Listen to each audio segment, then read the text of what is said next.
Pemirsa, Wakil Gubernur Bali Inyoman Giriprasta membantah pemberitaan yang menyebut pembangunan pembangkit listrik tenaga sampah PSAL di Denpasar belum mengantongi analisis mengenai dampak lingkungan atau AMDAL.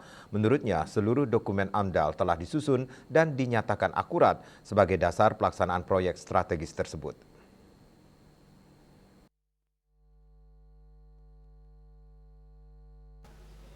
Wagub Giriprasta menegaskan tetap optimis pembangunan PSAL dapat berjalan sesuai target yang telah ditetapkan.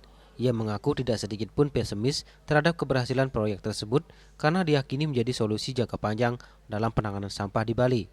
Menurutnya, keberadaan PSAL merupakan langkah penting untuk mewujudkan Bali yang bebas dari persoalan sampah. Dengan pengelolaan sampah yang modern dan terintegrasi, volume sampah yang selama ini menumpuk di tempat pembuangan akhir dapat terus dikurangi. Giriprasta juga menegaskan bahwa analisis dampak lingkungan atau AMDAL telah dinyatakan akurat sebagai dasar pelaksanaan proyek strategis tersebut. AMDAL itu adalah analisa dampak lingkungan. Kaitannya dengan analisa dampak lingkungan ini sudah akurat. Saya berpendapat bahwa tidak ada sedikit pun pesimis terhadap pengolahan sampah menjadi industri. Dan kita doakan bersama agar ini bisa selesai sesuai dengan target. Maka Bali ke depan clear urusan sampah.